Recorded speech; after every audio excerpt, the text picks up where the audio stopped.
चलो, विक्रम बेताल कहानी अपराधी कौन। बेताल ने चलते चलते नई कहानी सुनाई। बनारस में देवस्वामी नाम का एक ब्राह्मण रहता था। उसका हरिदास नाम का पुत्र था।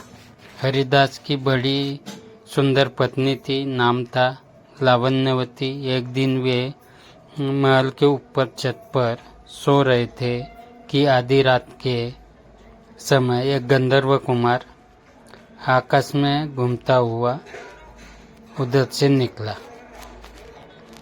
वह लावण्यवती के रूप पर मुग्ध होकर उसे उड़ाकर ले गया। जागने पर हरिदास ने देखा कि उसकी स्त्री नहीं है, तो उसे बड़ा दुख हुआ और वह मरने के लिए तैयार हो गया।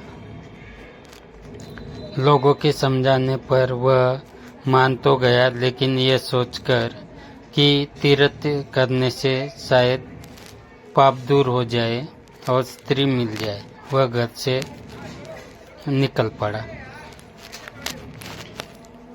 चलते चलते वह किसी गांव में एक ब्राह्मण के घर पहुंचा। उसे भूखा देख ब्राह्मणी ने उसे कटोरा भरकर खीर दे दी और तालाब के किनारे बैठकर खाने को कहा। हरिदास खीर लेकर एक पेड़ के नीचे आया और कटोरा वहां रखकर तालाब में हाथ मुंह धोने गया। इसी बीच एक बाज किसी सांप को लेकर उसी पेड़ पर आ बैठा और जब वह उसे खाने लगा तो सांप के मुंह से जहर टपककर कटोरे में गिर गया। हरिदास को कुछ पता नहीं था, वह उस खीर को खा गया। जहर का असर होने पर वह तड़पने लगा और दौड़ा दौड़ा ब्राह्मणी के पास आकर बोला, तूने मुझे जहर दे दिया है। इतना कहने के बाद हरिदास मर गया।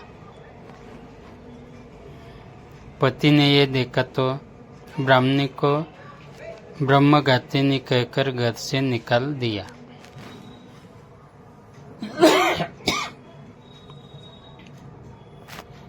इतना कहकर बेताल बोला, राजन, बताओ कि सांप, बाज और ब्राह्मणी, इन तीनों में अपराधी कौन है।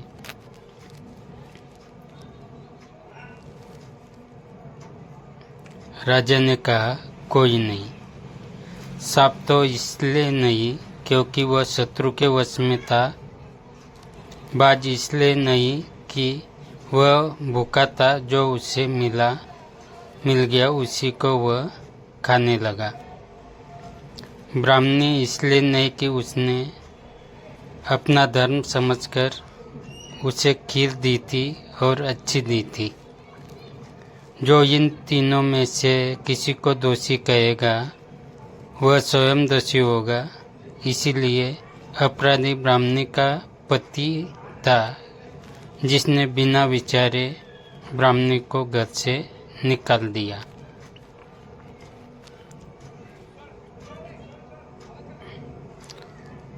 इतना सुनकर बेताल फिर पेड़ पर जा लटका और राजा को वहां जाकर उसे लाना पड़ा।